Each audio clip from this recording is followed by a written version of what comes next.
Okay, good evening everyone, and welcome to this very special live Q&A with Cam Roigard. I'm Belinda alongside Ben, and a big welcome to everybody who's joining us and watching us live, and thank you to everyone who's joining us on Zoom. But most importantly, Cam, thank you so much for joining us today. No worries, it's exciting, cool concept, doing the live chat as well, being able to, report live to what everyone wants to ask, It's cool. Yeah. Definitely. So Cam, we have got people zooming in from all over New Zealand, from the deep south to far up north. We've got people zooming in from Japan, the Netherlands, UK, Ireland, Singapore, all over the place, which is pretty exciting to see all of these people who you've inspired, like with your journey, and who want to come on and chat to you, basically. Yeah, cool. I guess it's cool because, everyone sees me on the rugby field, but being able to have a bit more of a, intimate chat around my background and some things that, some burning questions that people might have, hopefully we can answer a few of them. And yeah, it'd be cool. Yeah, 100%. And just some of that stuff that you've learned on your journey, if you can give insight to some of our younger people, definitely helps, mate. So, cool. Big ups for coming on here today. Before we do dive into questions, we just want to say a big hey to the people on YouTube. We've got people who are watching live, who aren't on the Zoom call. If you guys have any questions, pop them in the chat and we might be able to get to them later. And before we dive into the questions, Cam, let's have a little bit of an icebreaker, eh? A little question for you. If you weren't a rugby player, what do you reckon you'd be doing? The realistic answer is probably a builder or an engineer. Nice. But the wild dream would be a race car driver. Yeah, because you're onto stock cars and stuff, right? Yeah. Yeah, awesome. I've seen a bit of it. And your brother still does it? Yeah, brother still races, yeah. Wicked. Completely different sport. Are you not allowed to do that? Is that like in your contract? Yeah, it's not in the contract, but it's, it's things like that are, seen as dangerous, you probably can't really do, and I don't think it'll be a very smart decision if I, rocked up to training on Monday with a broken wrist or something, and they're wondering how that happened. And probably wouldn't go down well with the coaches for sure. And but so there's nothing in the contract, but just being, a bit more sensible and whatnot. It's probably just the thing to do, or thing not to do, I should say. Brilliant.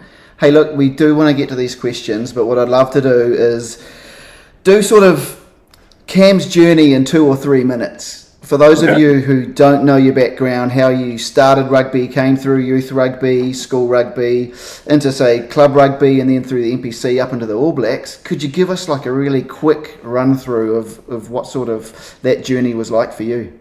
Yes, sweet. So I grew up in Cambridge, and like most New Zealand kids, started playing rugby when I was 4 or 5. I've got an older brother, as we sort of touched on, and when he started playing rugby, I just wanted to play rugby just to sort of be like him, I guess, which is probably the nature of being a younger brother. So fell in love with the game pretty much straight away. Ended up, playing through, the primary school age groups and that sort of stuff. Made a little roller mills tournament, which is like a provincial. So this is in Waikato when I was 11 and 12. And then as we sort of get into high school, I was just playing for St. Peter's in Cambridge. The age grades, under 14s, under 15s, smallest in the team by a mile. Probably why I was a halfback at a young age, because I was so small. But then after, I read you were like only 55 kgs. Like, that was a small kid, weren't you? Late developer. Yeah, I was. Yeah, so I was literally like the smallest and probably the least developed out of, most of the kids, especially, in that 13, 14, 15 age. But I was still, as I was sort of growing up, there'd be times where I'd be filling in for my brother's team. This is like when when I was 6 or 7 or whatever, just because it meant that I could get to play 2 games of rugby, each Saturday, which I thought was pretty cool at the time. Didn't matter that they were bigger than me or whatnot, but and then, as I got a bit older into the, high school and stuff, didn't make any rep teams, so didn't make any under 14s, 15s, 16s. Then made first 15 in my year 11, so 2016, which obviously is pretty young, pretty small. but still chipping away, I guess. So I was in that for 3 years. Didn't make the Chiefs under 18s in any years, so I guess post first 15 ended up playing 56 games first 15, and then made the decision to. Yeah, I don't know if it is, but it might be. But yeah, I was pretty fortunate, I guess, with injuries, and we did pretty well when I was in that team. The first team was pretty strong, which is pretty cool. We've got, of that team, there's 4 of us now that are in the All Blacks together. Yeah, it's kind of crazy, right? Yeah, Simon Parker, Ollie Norris, and Sam Penny Finau. Yep. And before then, I think there was only 1 All Black, so it's pretty cool to have 4 all playing together again. I can see why you could be small. You had a few enforcers around you. Yeah, well, that's right. Yeah, I can get away with it. They're protecting me for sure. And then, post school, moved to Counties Manukau to join their rugby academy, and then after being a couple of years in that, played under 19s, and then I got my first NPC contract with them. So had a full year in 2020, and then got a opportunity to come down to Wellington to join the Hurricanes as an injury cover, and then managed to, I guess, stay there or get a full contract out of that. And then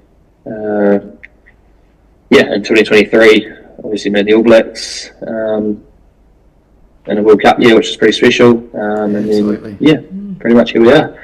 Probably close to 2 minutes, I reckon, but short, sharp. It's all good, and I'm sure we'll dive into little bits of that journey as we go along as well. How about we dive into some of these questions? Yeah. There are heaps of people on here, Cam, who'd love to chat to you. So we are going to Jai from Tauranga Boys College, whose goal is to become a professional rugby player in the position of halfback. So Jai, what's your question for Cam? How long would you recommend to spend just on passing alone each week? Great question. How old are you, Jai? I'm 15. 15. Great question. I guess it probably depends on the person. I was pretty lucky. Because I was the smallest. I was able to. Well, I knew that the size was going to be a factor, and I had to sort of have something that I was going to be better at than everyone else to sort of stand out in a way. And I knew that working on my bad hand so I could be the best passer in the team was important for me personally, but then also to make the teams that I wanted to and be as best as I could. So I guess if you're dedicating, I'm guessing you probably have 2 or 3 field trainings a week for your team, but I'd like to think that you'd be doing some little extras after training to try top up, I guess, if you do have a bad hand, or if you don't, even if it's a micro skill, if it's just standing and passing, or if those little half rugby balls passing at a wall. But I guess anywhere from 200 to 300 passes a week. That sounds like a lot, but if you've got someone to pass to, it makes it a lot easier, and it doesn't need to be too taxing, because I guess the more reps you do, it'll transition to when you're on the field under pressure and under fatigue, then I guess better you'll be at it for sure. So probably at a rough guess, but I don't remember when I was your age having a set target, but I remember working pretty hard on my bad hand to, I guess, make a point of not having a bad hand. When you're doing it now, Cam, and I guess you still would have to maintain that pass, right? That's a key aspect of your game. When you look at players in different sports, say Irene van Dijk wouldn't come off the court at training until she'd hit 10 shots in a row. Steph Curry hits a certain number of perfect shots that don't touch the rim. Do you do any of that particular stuff with targets or players running onto the ball, that sort of stuff with your passing? Yeah, with passing, I guess I'm at a point now where we can be pretty accurate, I guess, but it's probably more around understanding, my body, our training, especially, for the All Blacks we're at the moment, the trainings are quite intense, so there's some days where we've had a higher load than normal, so we might, either take some time out of the drills that we're doing or make them more of a micro skill, like I was sort of talking about, where it's just standing and passing, but I wouldn't set like a certain target like that, because there could be days where I'll be there for hours, and when we're away we've got a bus to catch. So, but I remember when I was younger, I'd always set little targets. Like I remember hearing that story of Steph Curry, shooting 5 3 throws in a row, and that's obviously why he's one of the greatest to do it. But Yeah, I guess within reason. It's always good to so much more contact and stuff that yeah, for sure. Yeah, and I guess needed. well, it's probably similar in some ways. The shot he shoots, compared to the pass that we throw, they're never the same. So, if we can execute the pass, when there's pressure thrown at us or whatever it might look like for the certain scenarios, to still hit them on the chest, then yeah. But we so like for example, sorry, I'm diving down all sidetrack, but like on a Thursday, it'll be a bit more of an intense passing drills that we'll do with the other nines. So we'll get a little donut with the balls in, sort of in here, and you might have, the other halfback, one catching, and someone else will be, might push you or try to put you off balance or stick a leg in the way, and you've got to try to do what you can to hit the target. And you'll usually do, 2 or 3 rounds of that. But trying to, I guess, execute the pass, because like in rugby, when you're out there, there's no perfect ruck. Yep.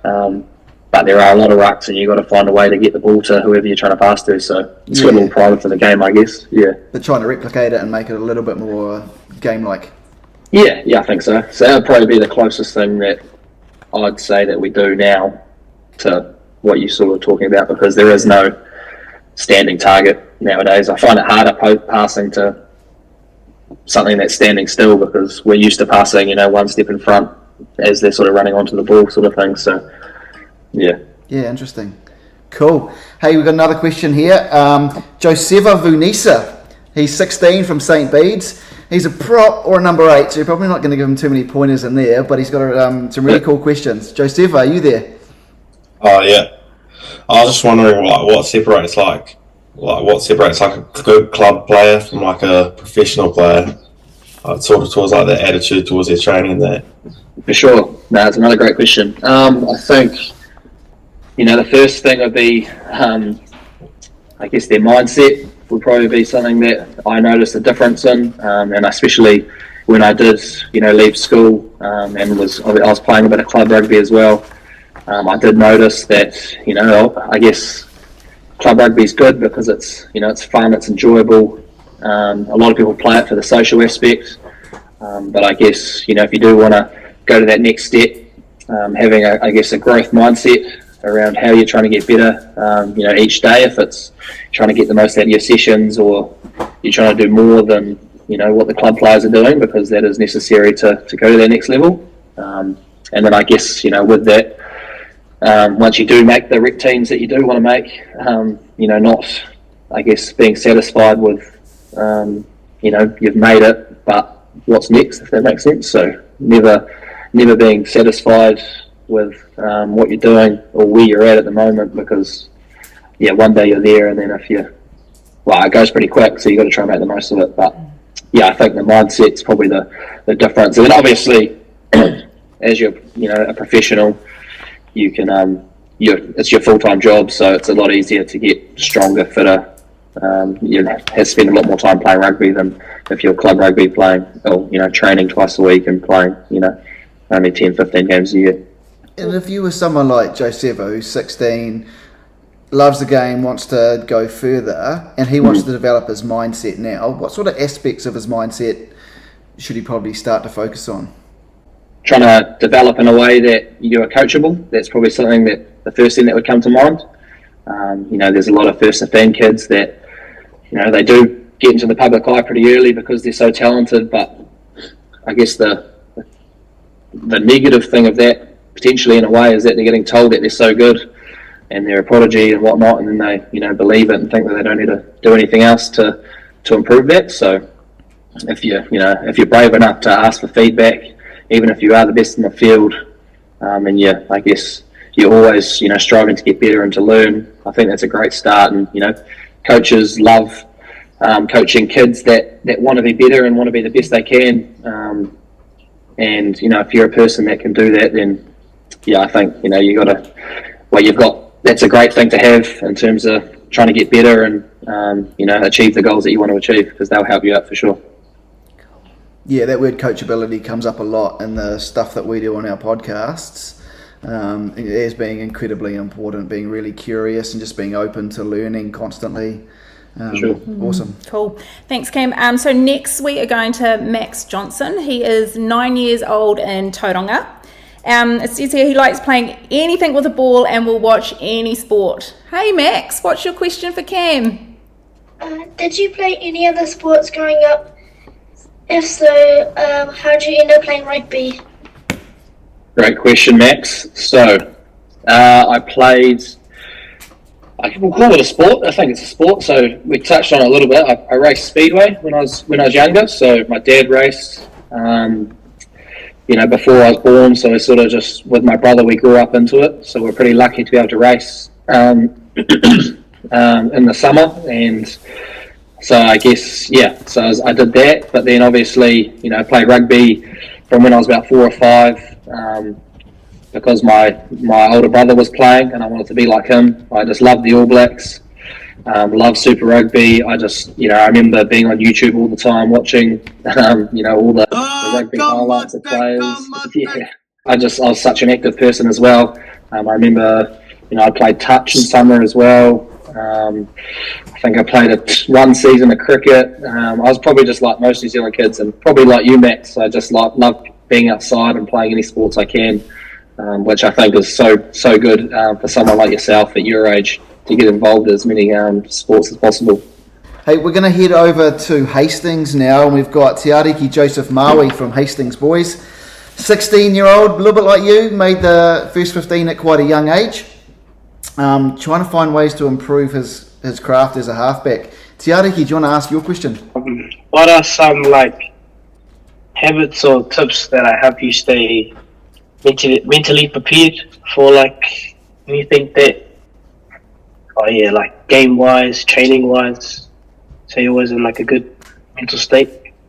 Yeah, I think I guess like anyone or anything that you're doing, obviously the more you do it, the more comfortable you're going to feel out there. But I guess the little mental shift that you could probably try to develop is being able to be really deliberate with your training. So you can put yourself in little mindset scenarios that, if you're at training and you have a line out or something that there's, 5 minutes left and you're down by 4. So these next 5 or 6 passes that you might be doing, I have to nail them for the team. Or, if it's a box kick or whatever it might look like, putting yourself in a little mental scenario to be able to practice it. Obviously there's no consequences if you don't muck it up. So that's all good.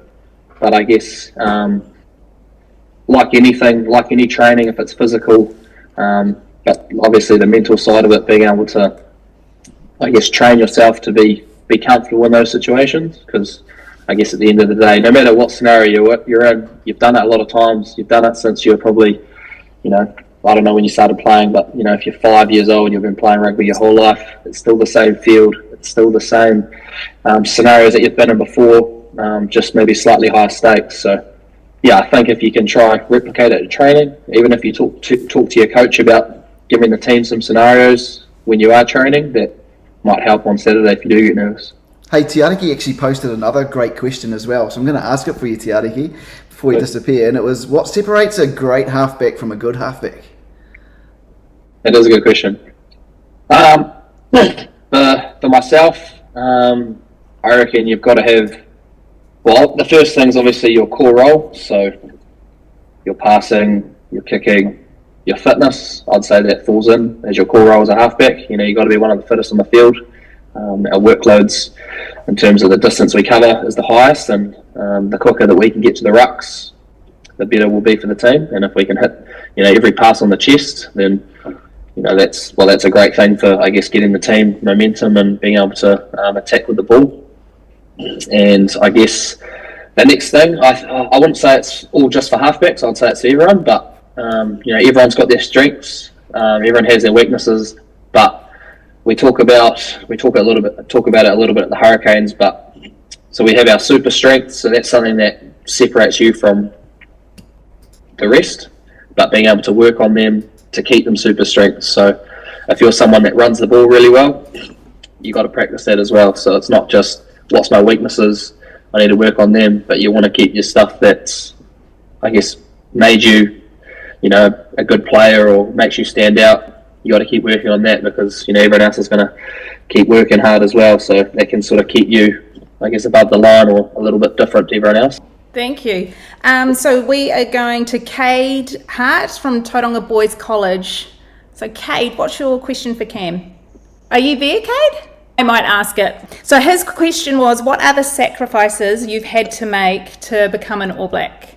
Another great question, because I guess a lot of people probably don't see a lot of that. They just see you sort of make the team or whatever. So there's a couple of things. Like obviously, when I finished school, I made the decision to move to Cairns Manukau and had no family up there. Literally didn't know anyone. So that was probably, I guess it was a sacrifice in a way, but it was also, a choice. So I like to think of sacrifices as choices rather than, sacrifice being a negative thing, because obviously made that decision and I'm going to stick by it and whatnot. But that was something that was a big decision at the time. Moving away from home for the first time, getting a full-time job, all that sort of stuff. So that was probably the first initial sacrifice for myself. But I guess now the main thing is that, because obviously the demands of rugby were away a lot of the time, so I've missed a few things like birthdays, weddings, all that sort of stuff because I'm away. And I'm just grateful that my friends and family, they understand the scenario that I'm in. But yeah, there's obviously things that I guess come at a cost for what I do, but yeah, obviously still wouldn't change it for the world. So yeah, it's all good. Yeah, absolutely. Hey, we're going to head down to the bottom of the South Island now and hear from Charlie Roy. Charlie's from Mount Aspiring College, Wanaka. Really interested about pursuing a career in rugby, and he's heading off to uni next year. Charlie, what's your question? Oh, okay. We can see you. You're looking great. We'll get Ben to ask your question. Here we go. I really like this question. So he's asking around goals and what goals allow you to be the person who you are. And he's asked, do you set weekly goals, Hurricanes goals, All Blacks goals, and that sort of thing? Yeah, for sure. I guess, it's like I'm massive on goal setting.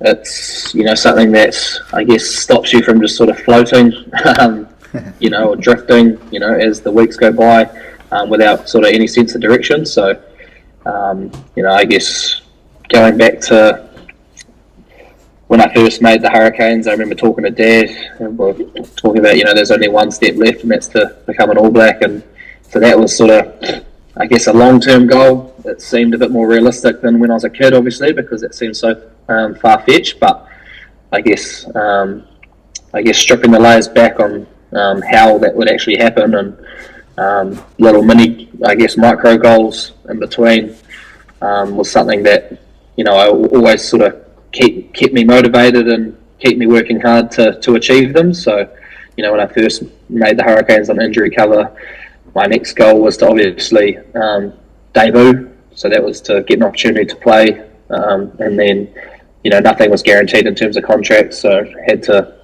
Well, I obviously set a goal to get a contract. So I was super motivated, really disciplined. I was still trying to work out what a professional rugby player sort of looked like. So trying to learn off the experienced boys and older boys was massive for me. But I guess now obviously there's been goals that I've achieved, but in a week by week, when you're sort of in the season or in the grind as such, I like to break up my goals in sort of 3-week blocks.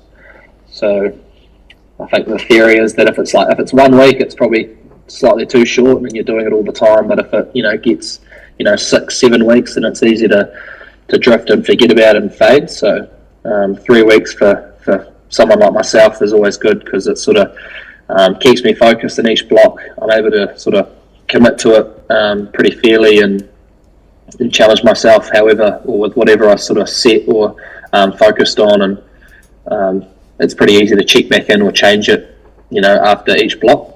So yeah, that's sort of my sort of mindset towards that. But yeah, goal setting is massive, not just for sport, but just for like anything in life. Because if you're not setting goals and you sort of don't know where you're going, and that can probably, I don't know, for someone like myself, that's something that can be quite daunting. But it's easy to, I guess, be disciplined and motivated if you know where you're trying to get to and you want to achieve it because you've set it as a goal. That's cool. And I'd love to ask this question from Connor, who's from Ireland and signed up but couldn't actually make it in the end. And his goal sort of aligns along this in terms of diving into what your actual process is for reflecting on your goals and keeping them front of mind. Like, do you journal your goals or do you talk to people? Do you look at them first thing in the morning to remind yourself? What sort of things do you do to do that? Because everyone has a goal, right? But only some people achieve it. Yeah, for sure. So we're pretty massive on setting. We have a weekly plan for when we're in obviously the Hurricanes or the All Blacks. So I find that's something that makes it easy for me to be able to make it clear as what I'm going to do each day. From every, I guess we get our schedule out early, so we know what we're doing for the whole week. So it's easy to plan what I'm going to do in every sort of session. So whether it's a gym session, if I'm topping up some knee stuff, or at training, my work on blocks, what I'm going to do to, I guess, if this is going to help me achieve my goal or achieve what's necessary on the weekend at game day for me, then I've written it down. I can see it, I can check it whenever I need. Massive on notes, as we're, for those that don't know, in professional rugby, there's a lot of homework as such and a lot of notes that we take. So everything's all there, so I can go on it whenever I need. And then I guess for the goal, I'll write, some stuff before the game, which sort of just brings it front of mind again. So whether that's some stuff around my core role or some stuff some feedback that I've been given from coaches that is important for me to perform well on that, I guess, during that game, then I'll write that down to sort of, I guess, to keep things front of mind, and then it's easy to reflect on post game if I've done it or not, or if I need to, put more work into it next week, or, whatever scenario that might be. Cool. Now we're going to head to Dannyburg, and not Ronan O'Driscoll, but Ronan Driscoll, who's from Dannyburg. He's 12, talented halfback for Dannyburg in the Hawke's Bay team. Ronan, what's your question? Hey Cam, I'm a halfback developing my running game. Do you have any tips or drills for me? Good question. Love the jersey, brother. Love the haircut too. It's a great mullet. Yeah, proper Dannyburg. Lots of little drills you can do. I'll try to explain it the best I can. So if you have, a few balls or whatever that you're passing to someone, you might have someone in front of you that might be to your left or right, whichever way you're passing, and he'll hold up a certain, numbers as you're running in. So that's sort of a good primer for keeping your eyes forward. So if you're running in from here, you're looking over here, and he might go 4 or, give you a number. That's just a good way to, so you're not just focused solely on the ball, because obviously in a game, you know roughly where the ball is, but it's always good to check, what the, I guess, defenders are doing, if they haven't folded or if they haven't marked around the ruck, because then that's an opportunity for you to run. Or you could do it with cones, and then, you say you have a red cone, which you're calling out, but then, when he pulls out a green cone, that means you have to run, and you could have someone further back that you have to try step or whatever they might be. So, yeah, that's a pretty deliberate drill that you could use, but, if you have, if having 15 on 15 at training, seeing opportunities to run, we call it practice for a reason, and if you're practicing running and being able to break the line, then when you come to the game, it's second nature to you because you've done it before. Yep. Thank you. All good, bro. So Cam, we are going to Tommy Vernon from Tauranga Boys College. My question is, when you make a mistake in a game, I know you don't make many, but what's your mindset and how do you bounce back from it? Yeah, I guess the big thing for me is, not dwelling on it. I was pretty, not bad, but, when I was a kid in high school, I'd get pretty emotional, so I'd get pretty fired up if I made a mistake, or, I'd be playing on my mind, throughout the game. So I guess learning to move on pretty quick is something that's, I guess I've learned to be able to do. So for me, if I make a mistake, if it's a low pass or whatever might happen, it's just the next moment sort of mentality. So what's next? If it's the pass, I'm making sure that I'm really deliberate with it, so my follow through is really, really strong, so I can hit them on the chest, and so that helps me sort of get back into that flow state. If it's defense, that I'm still being really vocal, I'm not going into my shell, because that's no good for anyone. It's not good for the team, and that's only going to, I guess, impact my performance more. So yeah, that's probably a simple, I guess, way for me to try to snap out of it. There's some other strategies, like there's breathing, which is a lot of teams use, a lot of players use. So that's obviously just to sort of, I guess, regulate yourself. That's if there's a stoppage in play, or there's like looking into the distance and then sort of zoning back into what's important. That's another little way that I know other players have used to, I guess, refocus. Yeah, that's probably a couple of tips that I'd sort of use. But yeah, I'm kind of a player that tries not to get too emotional now, so I'm not one to get too fired up. So I'm not too in the red, too angry, but then I'm obviously not, try not to be too in the blue and too calm, because yeah, still got to, obviously it's a contact sport, so you still got to do what's necessary. Yeah. Hey, we're going to head to Declan Ford. Declan's he's 14. He's in year 10 at Rosemary College. Interestingly, his dad went to St. Peter's, and your dad was his bus driver. What was it like when you went from playing rugby to obviously playing for counties, and then just like going up in the levels of rugby? Were the hits harder, or did you have to work more? Yeah, I guess I was like, your first opportunity of professional rugby through NPC.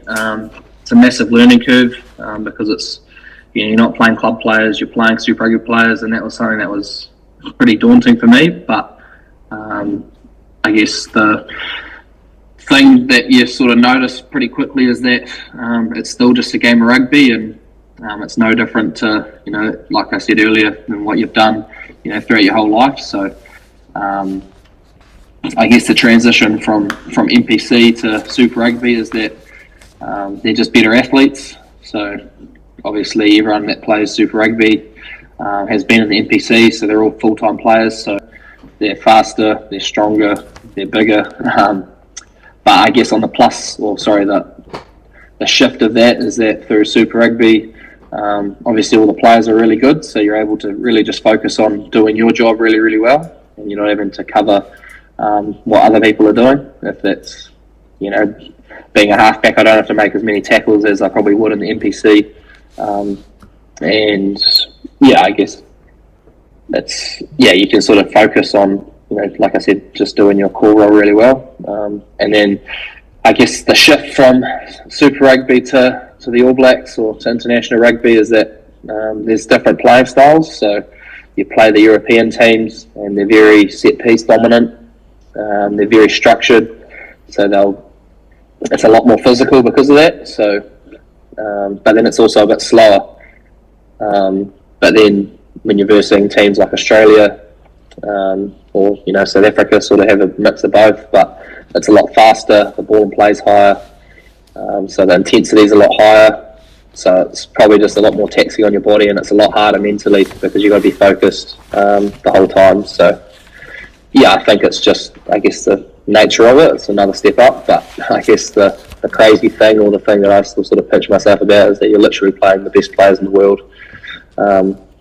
So yeah, making sure that you're doing your job first, so you don't get caught out. Cool. Awesome. Thanks, Cam. Nice. We're going to dive down to Hurricanes country, Cam, and Tom Beebe, who's from the Wellington Rugby Club. He's 12 years old, absolutely loves rugby, but he's had a bit of a rough year. He's had to sit out the whole year due to concussion, and he wants to talk a little bit around setbacks and that. Yeah, so I've been out like this whole year due to concussion. This meant I've had to miss the whole rugby season, and I was wondering what advice you would give to someone around my age to stay positive and not get down. Alright, well, the first thing I'll say is don't rush back, because you've only got one head. So I'm sure you're obviously, getting all the advice from your mum and dad and doctors or whatnot. So, if it's necessary for you to be out for the whole year, then I'm glad you're sort of taking the time to look after yourself so you can hopefully get back to playing rugby and playing the other sports that you love. I guess, for me, when I was injured, much like you, it took away sort of the thing that I loved and was so, I guess, involved in. And I guess what that made me realise is how much I did, love the game. And when I did come back, it sort of made me appreciate it a bit more. You're not going to take it for granted because you have been out for a wee while and it's been taken away from you. So, I'm sure you're obviously going to get back to a point where you are going to be able to play sport again, and you're lucky because you're only 12. You've got your whole life ahead of you. So, I guess, how do you stay positive? There's obviously other things to look at. Like I'm sure you're still pretty active in school. I know that can be pretty boring, the academic stuff, but there might be some other hobbies and stuff that you pick up, and you obviously you sound pretty active, so you'll be able to spend lots of time with your mates once you are back and playing all the sports that you want to play. So yeah, it sounds pretty tough, but we're in October now. I don't know when you had your head knocked, but you must be getting at your feet knowing that you're hopefully back playing sport pretty soon. But yeah, I'm sure what you're doing, it's for the right reasons, and like you're only 12 years old, so I don't have too much advice for you personally because I can imagine how I would have felt when I was 12 years old. But if you keep your chin up and make sure you have lots of fun when you do come back because you've obviously been out for a wee while. Yeah, thank you. Cool. Brilliant. We're now going to head to Lorne Fowley from Te Rapa.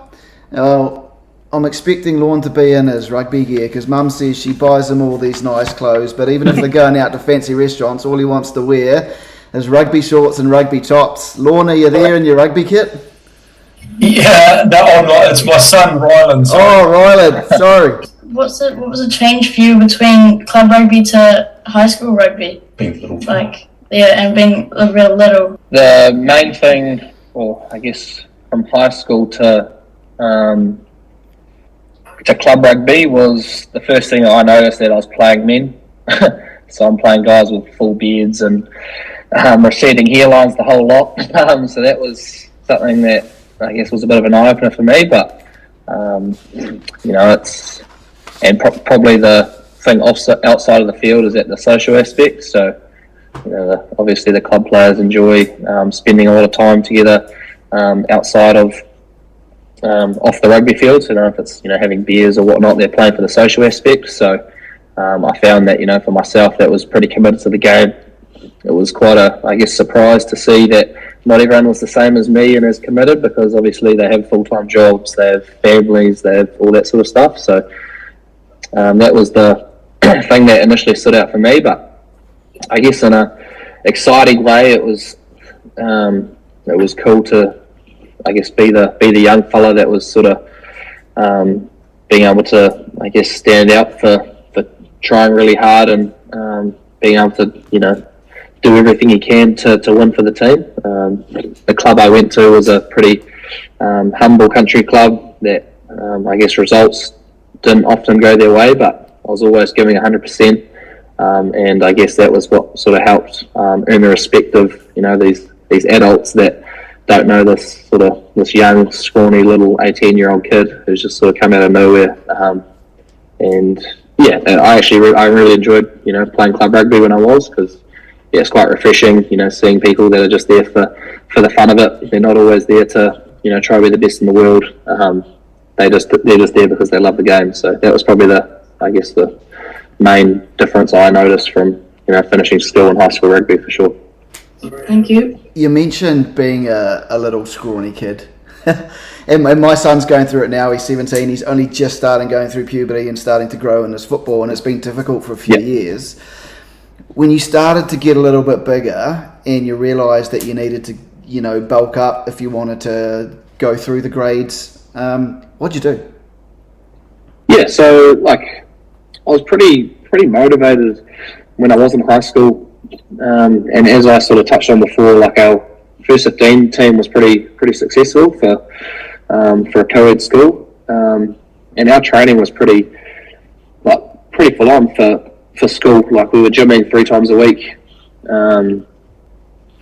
field training maybe 3 times a week or whatever it was. So it was like pretty close to full-time rugby, while we're at school. So, but for myself, didn't really start growing until year 13. Actually got a bit of height, was in the gym a lot because I was trying to put on size, but the nature of it is it's not going to happen overnight, and no matter how, there were times where I was in the gym 5 days a week, so I was just so committed on trying to get bigger, and I actually enjoyed that sort of stuff, which I still do now, but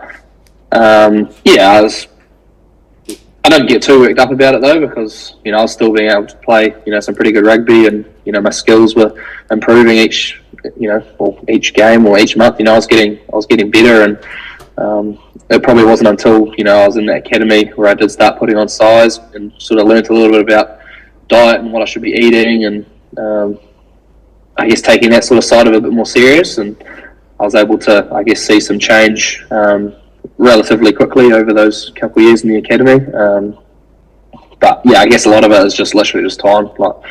No matter how hard you train, the size and the biceps, going to see results quickly, right? It's not going to happen overnight. 100%. But don't let it put you down. You're still everyone's on their own different journey. And what I noticed is that once I finished school, I did catch up to people in terms of height and strength, and the people that I was looking up to when I was in, starting high school, whatever, I'm taller than them, and then it was just a completely different ball game. Because I was then bigger than some players, and I was able to break tackles easier because it was like, geez, how's this happen? I haven't had this luxury. I haven't been able to do this when I was growing up at all. So it was quite exciting for me to sort of see how my body was sort of changing and developing, even though it was a bit later. But yeah, totally. So for those little kids, just don't give up, right? Hang in there. So our next question, we've got Melvin. Melvin, what's your question for Cam? How do you identify and exploit a weakness in the opposition's defensive line and knowing when to run? That's a great question. I think a lot of it when I was younger was a little bit of it was instinctive. I've always been a player that would always back myself no matter what, and I found that if I was going to run or whatever it was, as long as I committed 100%, that even if it was the wrong decision, I'd almost make it work, if that makes sense. So that was always a sort of a mindset I had, which sort of helped out a lot when I was younger. But I guess now the game's pretty technical, and we do a lot of review. We watch a lot of games of the teams that we're facing, and we're able to pinpoint certain players that might be a liability for their team, or we might be able to pick on as such on attack. So that's another way. And then I guess for myself, being a fit player, I'd like to think that when we get 50, 60 minutes into a game, or even before half time, that is, a lot of big forwards, obviously they're bigger than us, but that means that they're not as fit because obviously they're carrying around a lot more weight. So I know that they're tired, they're not going to move as fast. So if I see some body language, if it's their hips are turning out, and then I change direction very quickly, hopefully they're going to keep moving that way and not be able to react in time.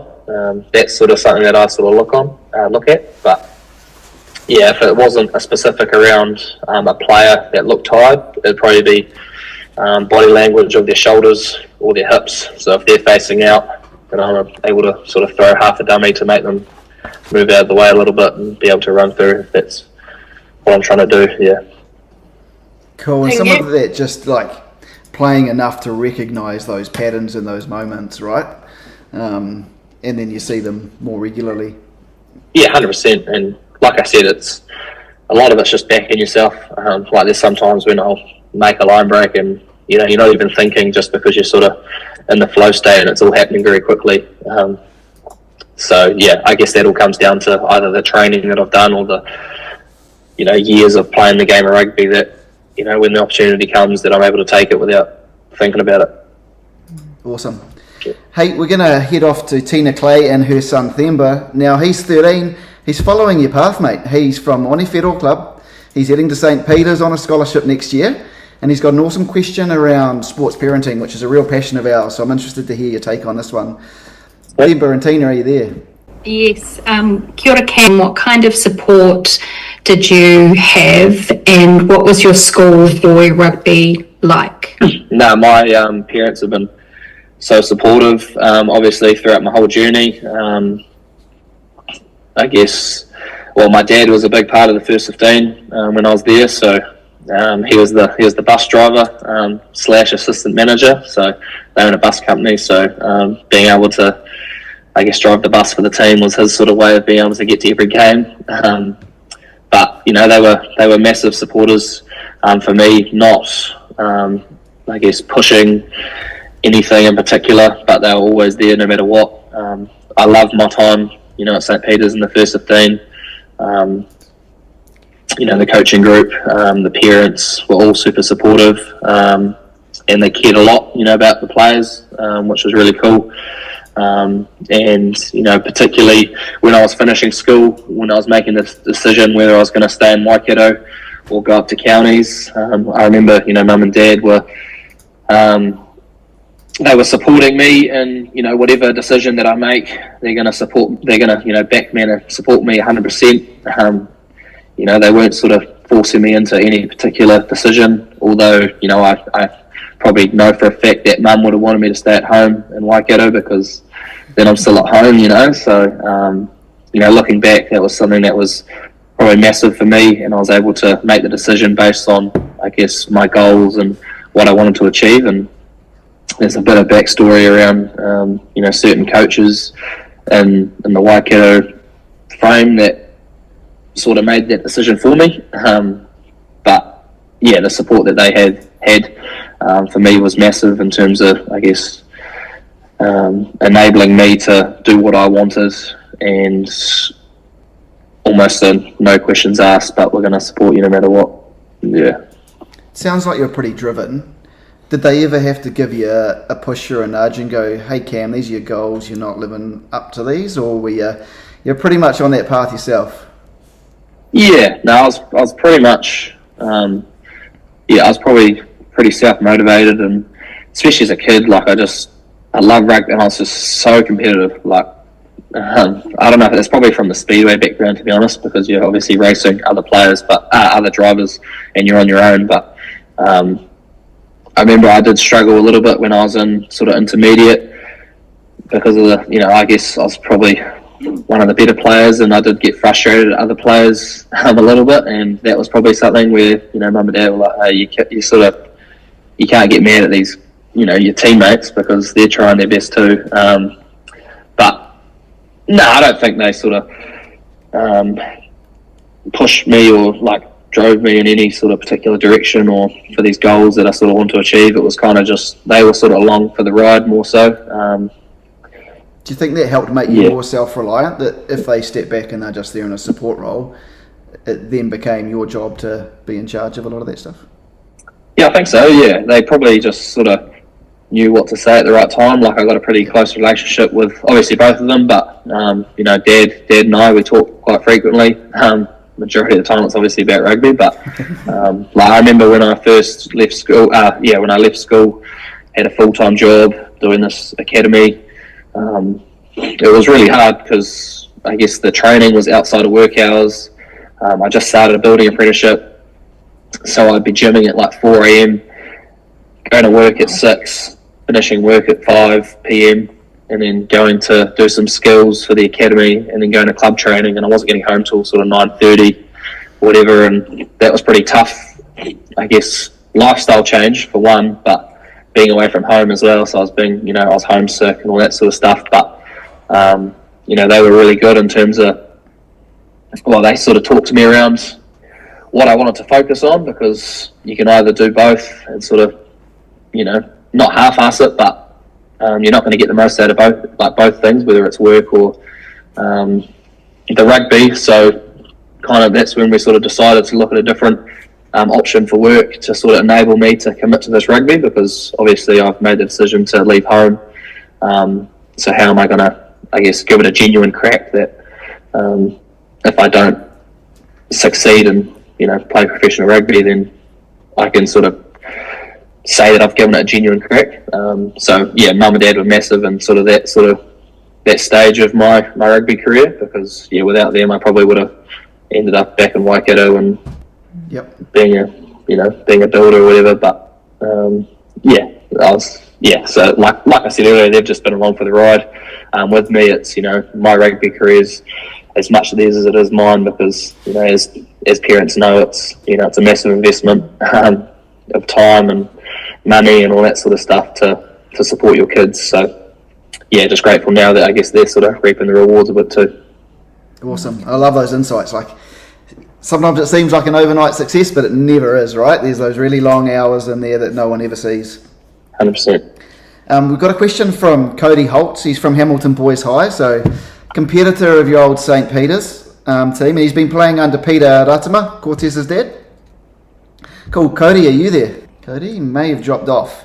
What he asked is, what are some challenges that he might expect to face as he pursues a rugby career? I guess the first thing that comes to mind would be coaches that either don't like you or don't think you're good enough. Yep. That's something that I face personally. And when you're a young fella, I may as well tell the story, but I said earlier that I had the decision to stay at Waikato or go to counties, so that was for academy contracts as such, but I didn't make any of the rep teams prior, for Waikato and stuff, all through high school, whether I was, probably wasn't good enough, but obviously I was quite small as well, so it was a combination of things. And there's obviously there's only a handful of coaches that will pick these rep teams and who's going to be in the academy and whatnot, and word of mouth, well, not word of mouth, but they told my coach that they thought I'd peaked, so I wasn't going to get any better, and this was when I'm 17. Wow. And I was pretty lucky, because obviously the coach told dad, who basically told me, so I sort of understood both scenarios for when I was making my decision whether I was going to stay or go.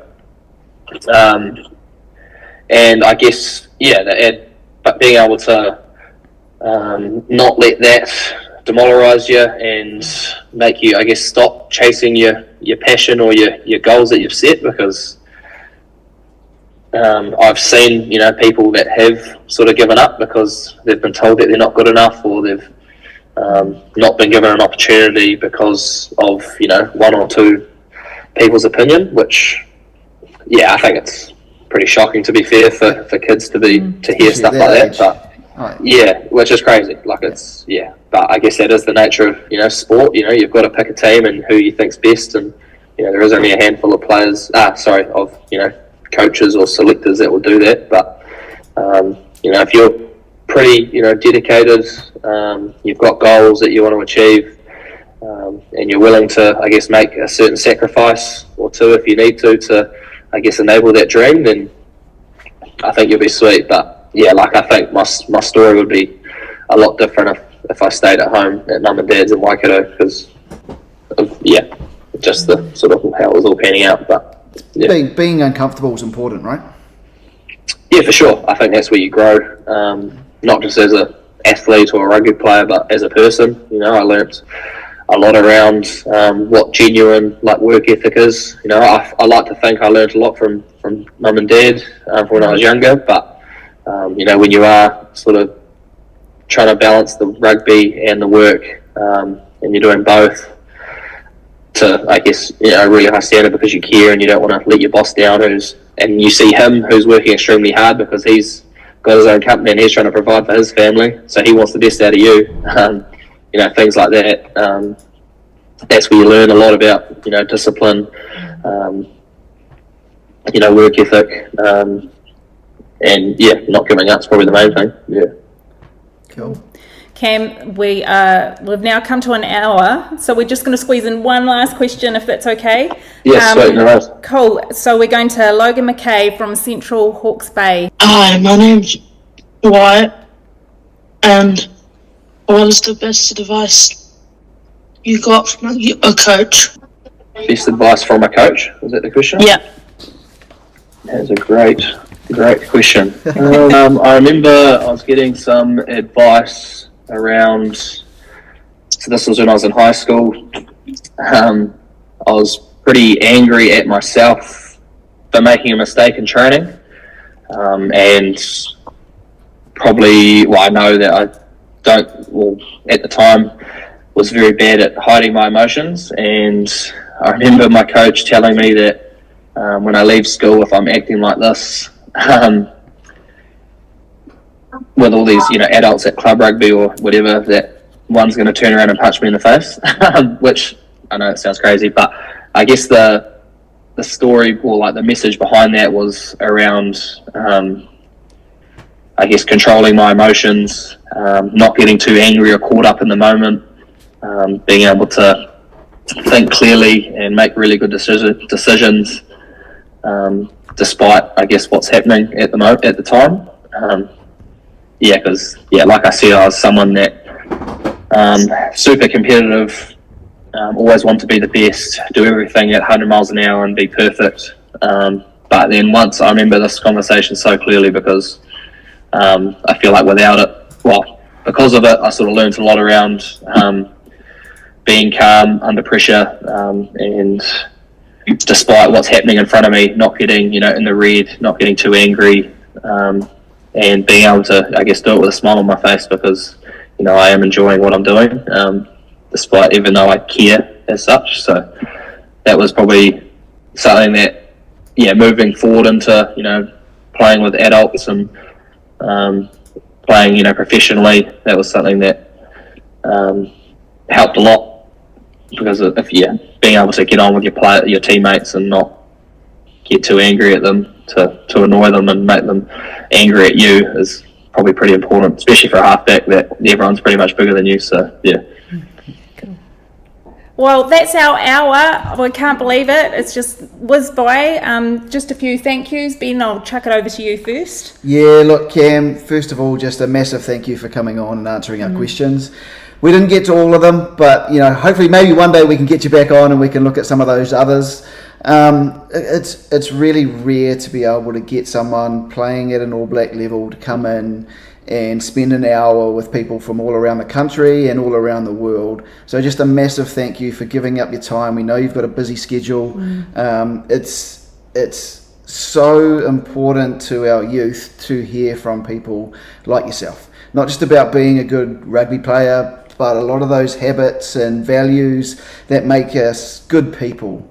And I think that's one of the exciting things you see when you speak to people like yourself, is we realise you're actually just a normal bloke, but you're a really good bloke, and it's the really good blokes who tend to make it to the top. Just like a huge thank you for coming on and spending time talking with us. No worries, it's been fun. Cool. And massive shout out. Thank you to everyone who's joined us on Zoom, and to Sarah and Cam's team. Sarah's been amazing. So thank you, Sarah. Thank you for helping us pull this all together. Cam, we look forward to watching you in your next game. Awesome. Thank you. Cool. Yeah. Good luck with the Northern Tour and everything that's coming up. We'll all be there supporting you. Yeah. Cheers. I can't wait. It's going to be great. All right. See you, Cam. Bye. See ya.